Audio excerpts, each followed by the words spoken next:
Elizabeth, welcome to the podcast. Thank you so much, Adam. I'm happy to be here.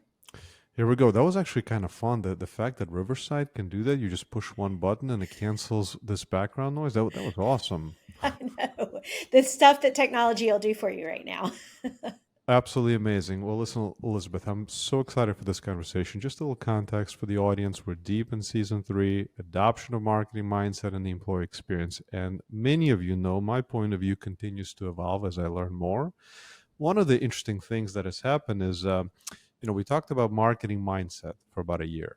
And I realized I wasn't, this was maybe one of my biggest mistakes, maybe biggest opportunities to learn, which is this idea that it could be trained.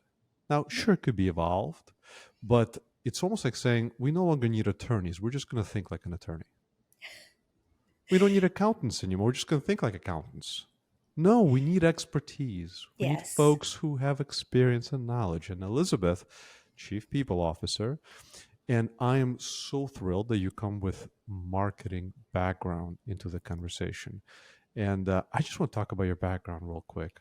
Marketing, Sure. communication, just if you were to describe your journey to where you are now, Elizabeth, how would you describe it? Well, I've had a really amazing career journey. I spent 15 years in marketing prior to joining my company right now, which is One Digital.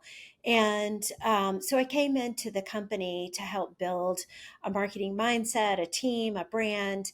And so I was always focused on this client or customer point of view. And I was here for 7 years doing that and building our external brand and working to bring in new clients, and we were growing from this. We were growing with acquisitions and new team members very quickly as a company, and my CEO came to me and said, "Hey, I really feel like we have an important role to fill within our company, and that is to help us not just maintain, but continue to grow our amazing culture. I need someone who's thinking about our people and our culture 24/7. And I think that you're that person." And so that was about 7.5 years ago. So I moved from a completely different role of being in marketing and thinking strategically about all of our external customers and changing that internally. I was a little afraid at first, Adam. I got to be honest with you. I had no idea what this was. I We started talking about what does this job description do, and I thought, okay, I'm really good at talking to and introducing these new teams into our culture and understanding what is additive both for us and for them as we grew as a company. What really threw me was, as a part of this conversation, it was kind of like an add in. He said to me, "Oh, yeah, will you manage HR?" And I thought, I'm a marketing person. I don't know how to manage HR. I don't even know what this is. It feels really technical. And so it was a great opportunity in which I knew I would be challenged. And the way that I thought about it, and I think this fits with your mindset, is making sure that our people here at One Digital, I just had a smaller, more compact customer audience. And if I could know and understand them and what their needs and what their motivations were, I could succeed in this job. And I think that it's brought a whole new way to look at how HR can contribute to the overall strategy of the organization. I mean, you as an organization, you're ahead of the curve from where I sit, because the CEO saying, "Hey, let's bring in a marketing leader to focus internally, and you saying that's you have a small audience, your customers, and it's such a simple yet completely it's a paradigm shift. Because when we say, people are important, yeah, they're important. Yeah, kind of important. But look at all the resources we put into external communication and technologies and meeting them where they are. And, to make sure it resonates in the channels where do you just go on and on segmentation, personalization, well, all of these things. Right. But our people internally are important. Let's move on. But it's your biggest investment. If we look at what the spend is in the company, our people are our biggest investments across the board. We spend a lot of money in a lot of different areas, but if we're not looking to get the best people in here, if we're not inspiring them to stay and want to be a part of this and become part of our brand, then we've missed the boat there. It's just a churn type situation, and no marketer wants that for their customers, and no internal leader, not just the head of HR or the chief people officer. None of us want that churn either. It's way too much work. It's way too expensive, and if we focus on our people as our customers, then it changes the ball game there. Completely. Well, my promise to the innovators listening is to dive deeper. So we're going to dive deeper, which is we're going to talk about the people and the process of what we look at as the emerging market, which is the adoption of marketing mindset within the employee experience. And Elizabeth, how do you think about it from chief people officer? Do you have a separate team that's going to now be supporting the meeting them where they are? And we'll talk about the process. But who is going to do the work that it takes to market to this internal customer? Yes, great question, Adam. I think that when I was in the marketing role at this company, I was also doing a lot of internal communications just because we lacked that role.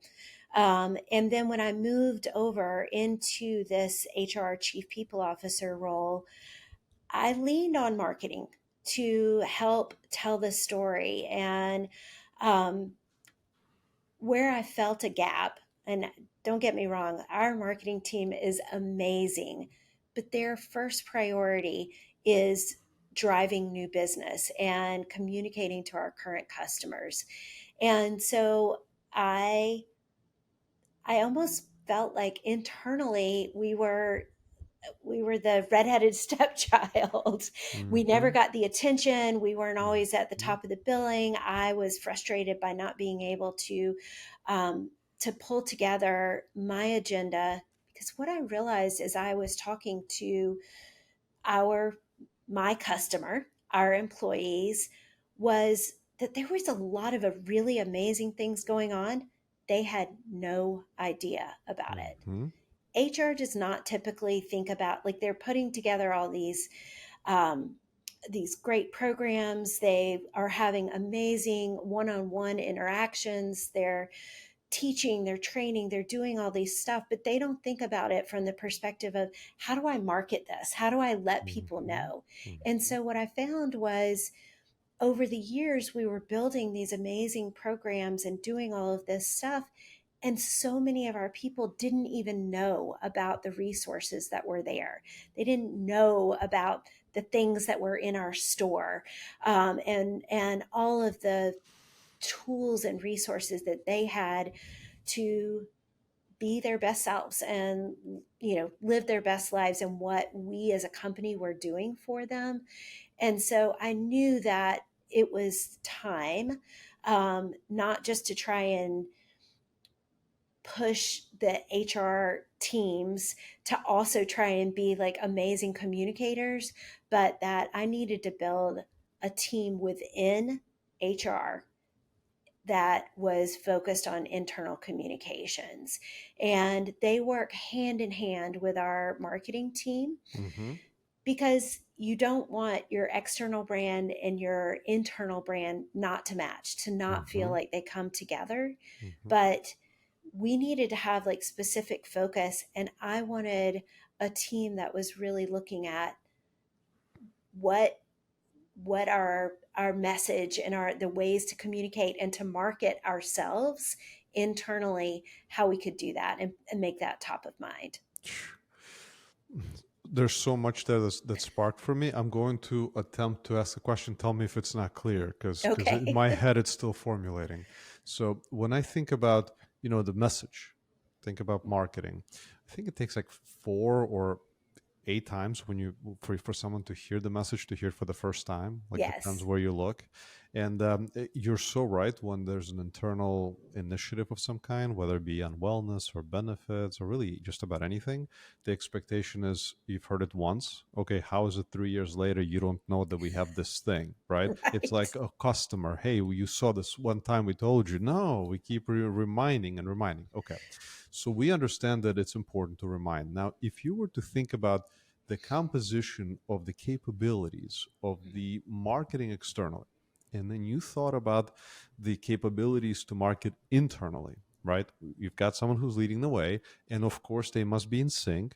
But do you have a is it going to be a content creation team, video development team? Is it going to be data analytics? Like, what are the things that are similar? Maybe what are the things that are different? It doesn't have to be current state as you think about your roadmap of these capabilities and where you're headed. Hope that Yeah. question made sense, because I just It totally does. perfect. And the answer is yes, yes, and yes.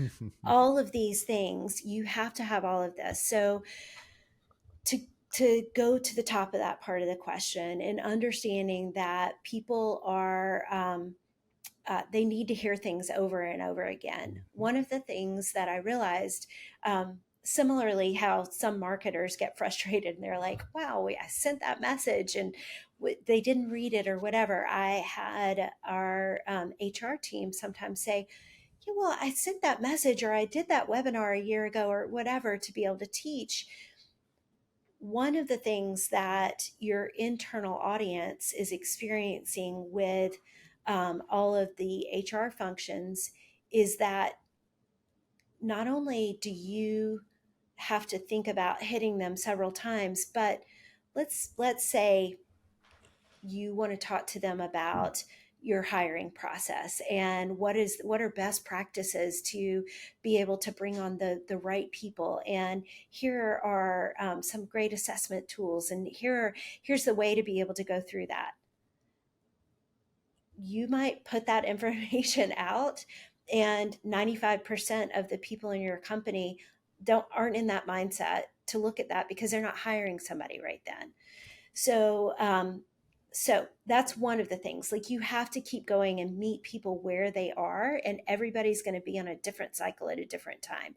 Now, to the technology and to the content for all of that, you need to have all these different pieces. We have to be able to create different types of content, and some people are going to love it from an email perspective. Some people are going to say, I'm overwhelmed with emails. I need to be able to find things when I need it at that moment. And I need a snippet that's a micro learning, and it needs to be video. Or I want to be able to link, I want to do it in my time, which might be at 8 o'clock at night versus when you want to push it at 8 a.m. in the morning. The cool thing is that when you're marketing, so for me at One Digital, our audience are small to mid-sized businesses across the U.S. Hundreds of thousands of groups that we don't know. At One Digital, we're approximately 4,000 people here. It's a captive audience. I know how to get to them. And I've got some amazing tools to be able to do that. So here at One Digital, we're basically a Microsoft shop. So we use Outlook and Teams and that whole stack.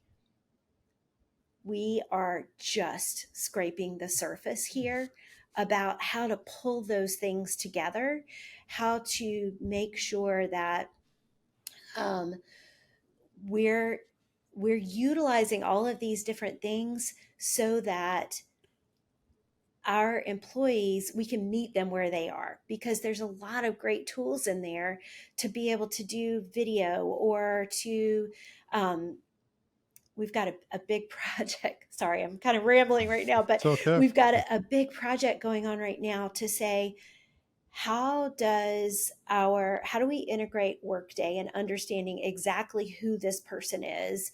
They're a manager of people and they're in this region and they work for this business vertical and all of these things. How do we feed them the information that's just pertinent to them? How do we get all of that to rise to the top in what we're doing, and still let them search and dig at their leisure for more things, but we're not overwhelming them? Because what we hear from our customers right now, our employees, they are saying, I'm overwhelmed. I have a really busy job. I have all these different things, and I know you've got stuff, but I can't I can't get to it when you're sending it, or you're sending too many emails, or you've got this intranet that has become such a mess that it's kind of where information goes to die because I can't find it. And so what we are working on right now is, how do we make sure that the most pertinent information for you as an individual, not all of us as a company, how can we feed that to you in a way that meets you where you are? I was, and I keep laughing and smiling just because when a marketer, marketing mindset is applied to this internal audience, all of a sudden you go, "Whoa, captive audience! There's so much information. How do we get this information so that we can meet you where you are?" And then, in terms of communication, I imagine a state in which Amazon, right, had entirely dispersed silo teams. Mm, This one was marketing to you about the prime. This one was marketing to you based on the following behavior and the following, and then you were just inundated at different times from Amazon's different teams, and you would just check out because it would be entirely too much. There is no yes. single view of your life cycle, which is, I kind of buried the lead. I should have maybe mentioned it before our focus today, but we kind of led up to it naturally, which is, how do we create a full employee life cycle? It is thinking about it as a customer cycle. You think Right. about the phase where they are and what is relevant for them in that phase, and you segment them because people aren't the same, whether it is part of the recruiting, onboarding, or performance management, or maybe are you a manager? Are you on your way to being a manager? So I'd love for you, because a lot of the innovators are convinced that are listening, right? For them, it's more of a how question. And of course, how do we get resources from leadership and be in the position that you're in? Mhm. So if you were to think about the employee life cycle and the adoption of marketing mindset, how would you prioritize where? And I'm sure it depends on the organizations and depends on industries, but how would you prioritize where to allocate the focus within the employee lifecycle? Wow. You're right. There's a lot of different priorities. And fortunately, I've got different teams that are focused on, not necessarily, um, they don't, they're thinking about life cycle, but they all hit at different points. And when Hmm. I think about how I want to market to these different life cycles, um, prioritization is hard. But I will say, as an organization right now, because we are a high growth organization, we're always looking for great talent. I start thinking about that life cycle as someone who is not even with the company. I don't even think about the employee first. I think about how people are touched by us, and they might be touched in some way through our our external, that client brand, which is why you want to tie your internal and your external brand so much Hmm. together. But I want for them to know and understand and be like, oh, I'm hearing some amazing things about this company. Now, then you have to take a step back and you're like, where are they hearing this? Hmm. Are there's so many people that the labor market right now is in a great place. Um, there's just been a lot of changes over the past few years and how you think about and bring on those people. And so I think a lot about that recruiting process first. Hmm. We worked on a project this past year with that we deemed Project Facelift, and we started going into um, where do people who are looking for jobs, or those people who aren't looking for jobs but are who are great talent, where are they getting their information, and what can we do about that? And when they start to interface with One Digital, what are we doing there? And we realized things like um, we were we were putting customer content out on our LinkedIn site, and we might have a little bit of um, Instagram, Twitter, Facebook, but it was a lot of customer stuff. And so we thought, how do we start building cultural messaging in there? How do we start changing that platform? And then you think about, okay, you kind of tweaked and you got somebody's interest through one of these channels. Um, where are people going to get more information that is non-biased? And they're going to places like Glassdoor and Hmm. Indeed and some of these other platforms Hmm. that we're not controlling all the messaging, but we can control our branding better there, and we can stay on top of that. So I won't it feels like a flip because we're talking about our employees, but getting the right employees in here and creating that brand from this marketing perspective, it starts out there. It starts out in the universe, and you want to bring people in and set their mindset up as they come in. And then of course we think about life cycle all the way from that point. How do they grow? How do they look at this place as more than a job, but as a career? These are things that I'm sure all of the innovators that listen to you are doing themselves. And we want everybody to be ambassadors. So my team is a fairly small team to do what I consider very ambitious work, but I also think of every single employee as a brand ambassador for One Digital. And how do I arm them with that language? How do I arm them with information that they can go out and talk about our company and get people interested in joining and wanting to stay? And when you're passionate about that, as I obviously am, even after 15 years of being here, it starts to sell itself. I want to talk about glass doors just for a bit. I've been thinking a lot about it because I continue to switch between two worlds: the customer externally and the customer now internally. And we often think about reviews as the thing that helps us decide. Right, on Amazon, you search for something. What's the first thing we look at? Right, we look We at look at the reviews. Right, reviews. restaurant. What do we look at? We look at reviews. Hmm. And when I think about reviews from employees on Glassdoor, in a way, it's both. It's an entry point for a new recruit, and it's your final score on your performance of the employee lifecycle Yeah. in from the lens of those who liked it the least That's in so many true, cases. Adam. I think about this, and when we started having these conversations about these external platforms, it was kind of like I had somebody say to me, why do we even want to bother with that? Like, Hmm. that is the place where people go to complain. Like, those are Hmm. our worst customers. Those are our people who are just not going to say good things about that. And so I took it as a marketing challenge to say, how do we turn that around? What do we do there? Hmm. Because a site like Glassdoor should not be something that you ignore. It is a very powerful marketing tool, and and there are steps that if you're proactive that you can do to help move that needle.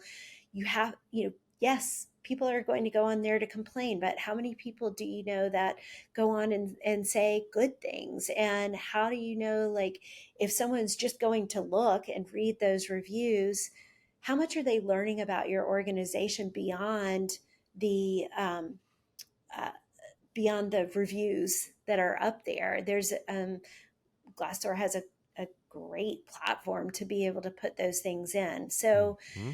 we just had to change our mindset of that and think about it more as an opportunity that is uncontrolled. But we could do a lot of that there. And proof's in the pudding. I mean, we started this project facelift. Glassdoor was a big part of that.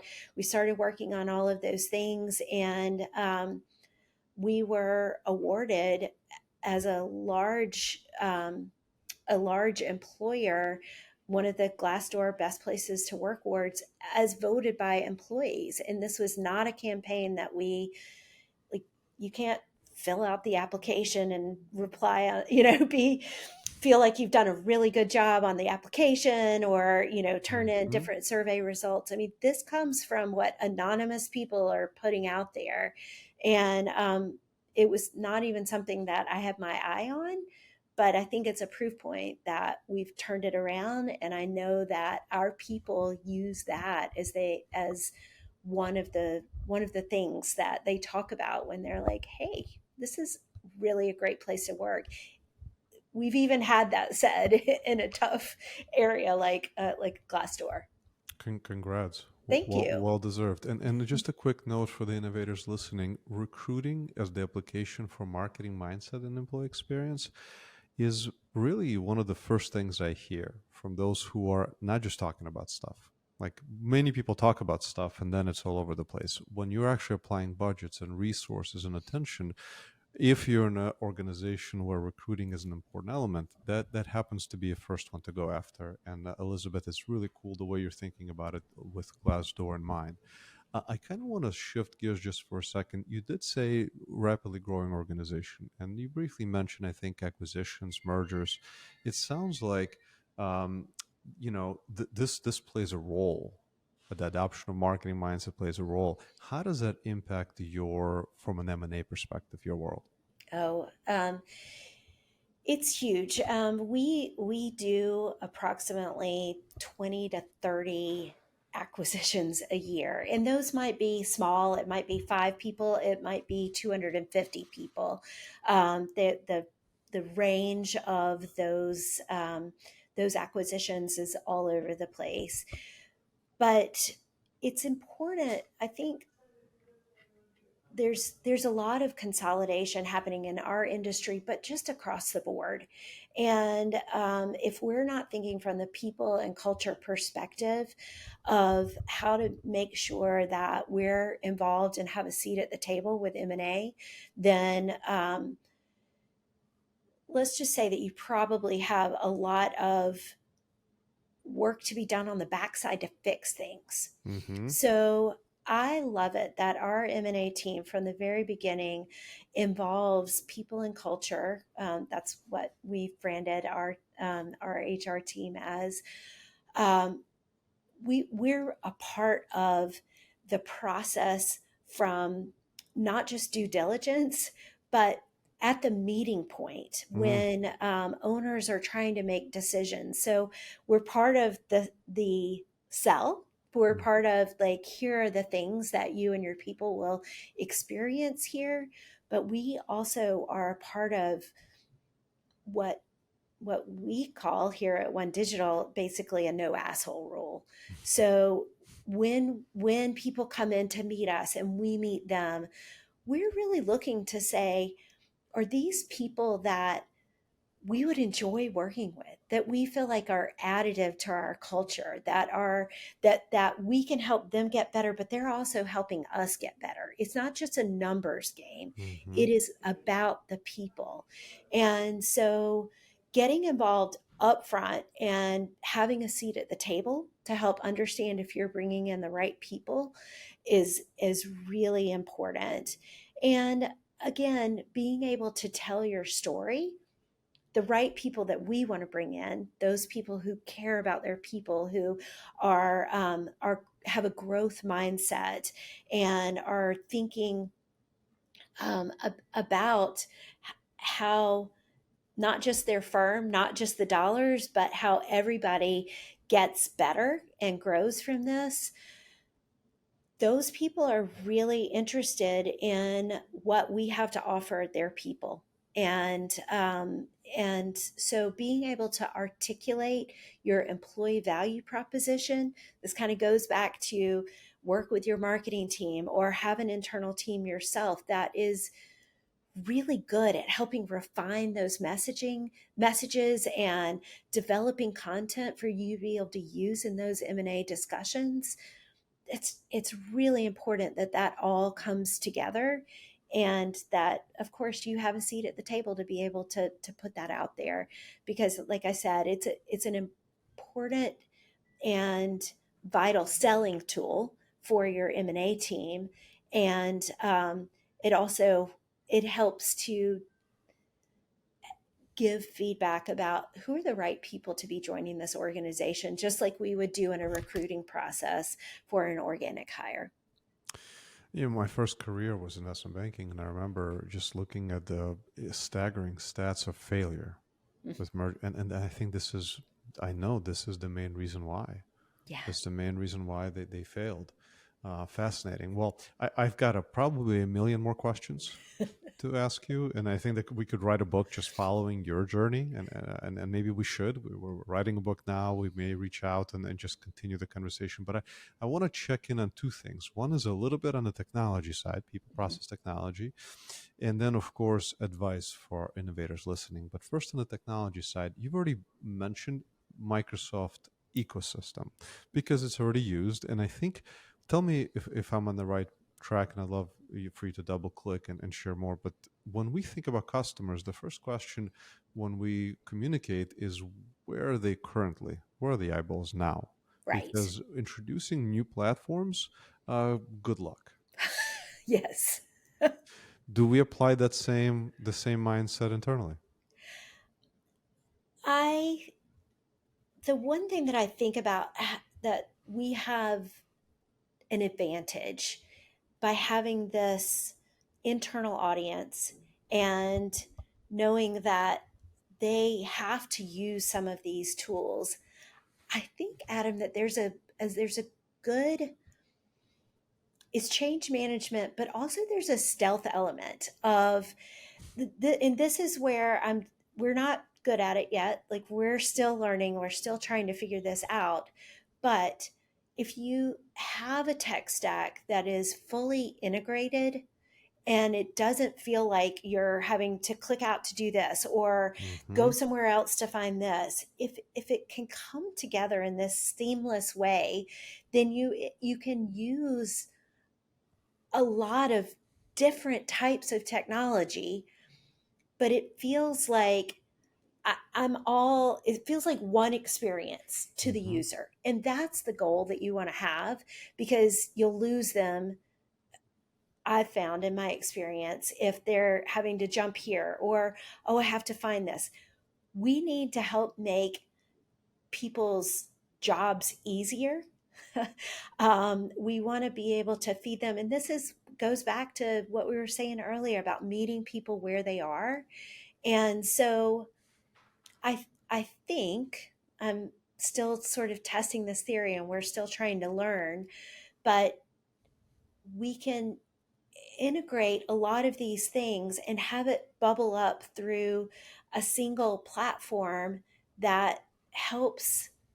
It just pulls everything together so people Hmm. don't feel like, oh, okay, I'm getting an email that's telling me that I have an action in Workday that I need to do, and I should click on this to because I'm not really sure how to do that. So that takes me out to my learning development application, and then how do I get back here? And oh, I want to be able to download um, this presentation because I'm going to see, like, where are all of those things? And we are a company that has a lot of different business divisions. We've got corporate teams that are offering all this different stuff. It's overwhelming. People are like, there's so much stuff. And back to your example earlier about Amazon kind of hitting Hmm. you from all these different silos. Forget it. Yeah, what we want to be able to do is grab all of those different things, understanding that they're different, but how do they bubble up to you for a single experience? And I think that's our challenge right now. I think that for all of us that are trying to do this, really looking at what we need to do and how we integrate things more and meet people where they are.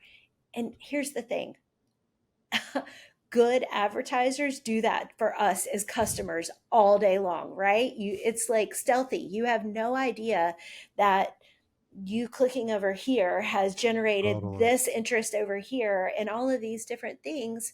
We can do this internally. It's not rocket science, although it Totally. feels like it sometimes. And we just need to demand better for our people and continue to work towards it. And I think that there are companies and different tech stacks that are really working to help that. You would know about that. I would, Elizabeth, absolutely. But hence the emerging market. We're Mhm, now asking bold, audacious questions of saying this is where we want to go. mhm. And what's really cool about it is we already have a precedent. Yes. We know what impact they can create. So now we just have to, I think, just take one step at a time in that direction. And you doing this podcast, you sharing where you're at, and I'm sure innovators listening can get a sense for how advanced your thinking is. So my last question would be advice. What would you say to the innovators that are all listening, going, "Yeah, this is awesome"? What advice would you give them? I think right now I'm telling this to my people on my team as well is don't accept we can't do that as an answer. Hmm. Just don't. If you experience this every single day, it can be done. We have to continue to push and to ask and demand these types of things. And so sometimes when you're working from an internal perspective, you feel like your resources are a little bit smaller. You don't have the giant marketing budget. You don't have all of these different things. It's not the business to invest in all of this because it's not immediately tied in a lot of leaders' mind to growth, but it is. It is Hmm. such a part of your growth strategy is reaching these people, retaining these people, creating ambassadors, all of these different things. It is for most of us, people are the single biggest spend. So when we invest in what we're doing, we need to do it in this area, and communication and reaching them where they are is the best way that we can do this. We can pull in all the bells and whistles and programs and projects and benefits that continue to build in what we're able to offer. But if people don't know about it, it falls on deaf ears. It's a waste of money. So you have to pair the two. So I would just say, don't get discouraged. There are answers out there. I don't have the answers, but I never back down in a corner and say, "Okay, I guess we can't do this." I'm always like, there has to be a way.